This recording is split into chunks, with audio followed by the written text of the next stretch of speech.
Dans cette vidéo, on va voir le lien entre les triangles remarquables et le cercle unitaire.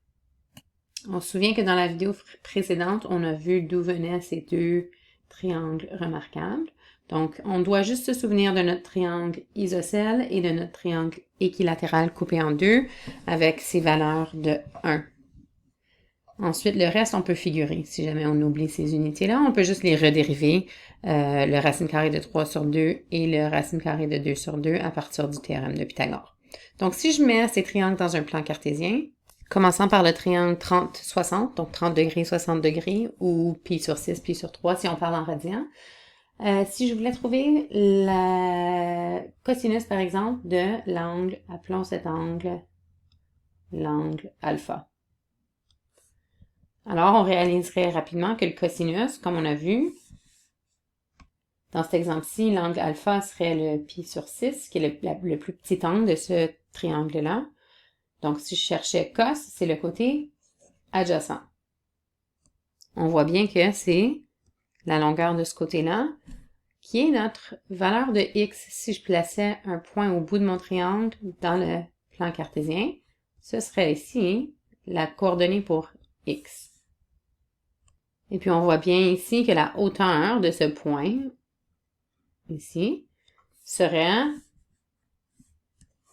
1/2. Et c'est le côté opposé sur l'hypoténuse, donc 1, ce qui fait sinus. Donc, sinus d'alpha, qui dans ce cas-ci est pi sur 6, donc sinus de pi sur 6 est 1/2. Et puis ça serait vrai pour n'importe quel triangle ayant une hypoténuse de 1 dans un plan cartésien. La coordonnée x va toujours être cos alpha et la coordonnée dy va toujours être sin alpha.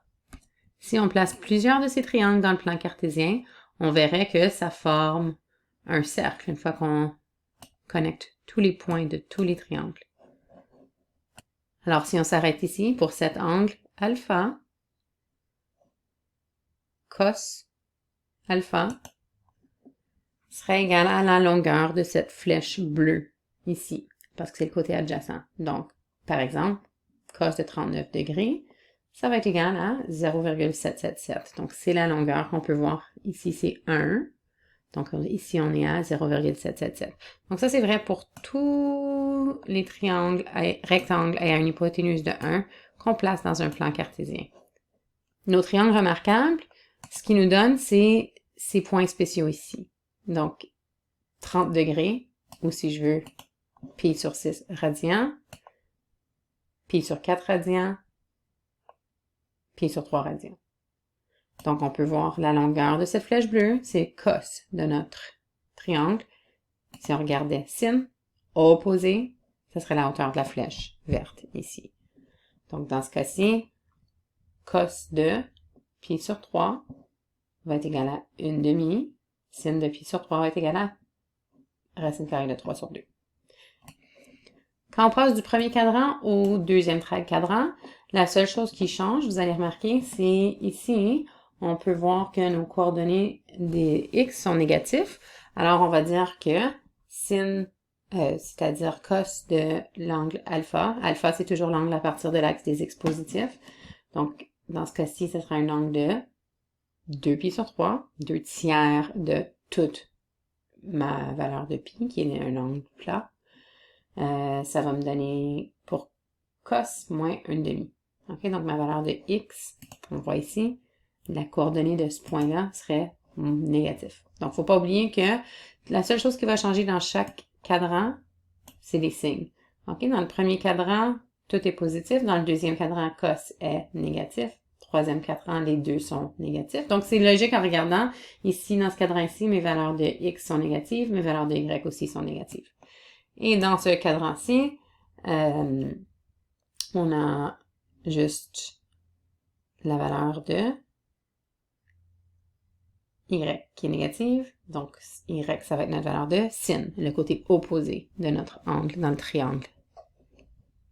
Parfois, on voit le cercle unitaire comme ça. Ça, c'est si on plaçait tous les triangles remarquables dans le plan cartésien. Donc, on pourrait identifier toutes les valeurs de sin et de cos. Alors, si je te demandais, par exemple, quelle est la valeur de sin de 5 pi sur 6. La première chose à identifier, ça serait où se situe l'angle de 5 pi sur 6. Donc, c'est plus petit que 1 pi. Donc, je sais, ça va être dans mes cadrans du haut. Donc, c'est 5 sixièmes de mon angle plat. Alors, si je divisais en 6 parties égales, ça serait 3 dans le premier cadran, 3 dans le second cadran.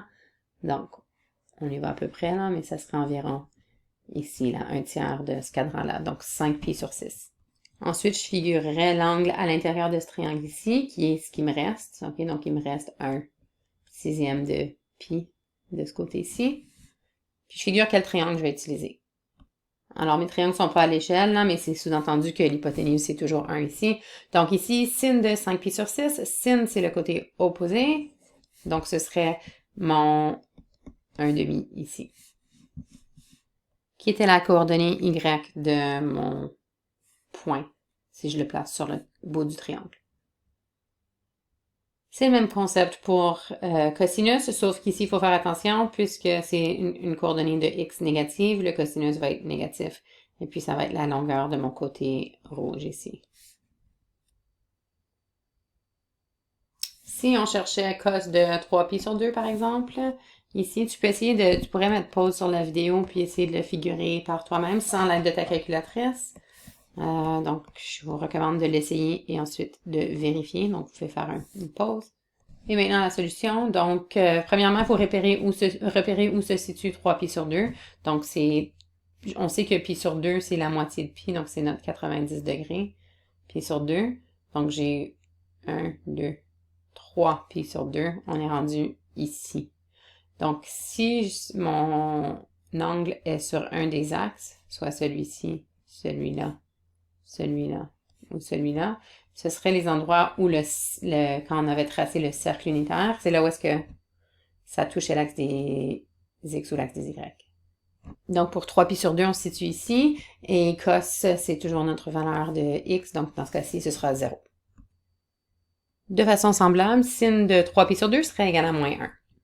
On va faire un dernier exemple. Tu peux l'essayer à la maison, pause la vidéo et puis tu peux revenir.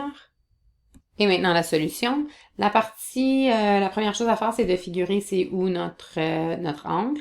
Donc déjà, 7 pi sur 4. Si mon numérateur est plus grand que mon dénominateur, déjà, je sais que c'est plus grand que 1 pi. Donc, ce n'est pas dans ces deux cadrans-là. Déjà, je sais ça.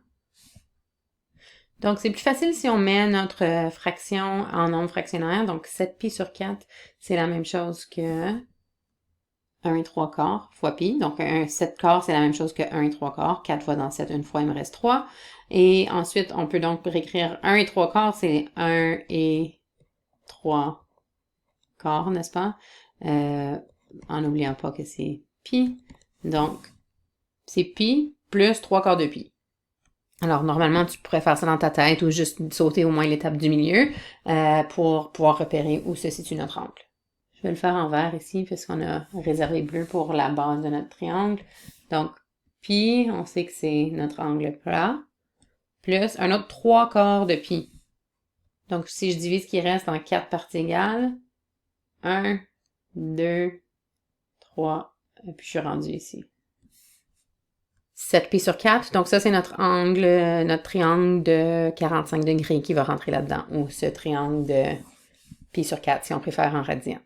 Donc pour cos de pi sur 6, ce serait notre côté adjacent. Encore une fois, c'est pas à l'échelle mon dessin, donc mes deux lignes seraient identiques là pour mon triangle isocèle.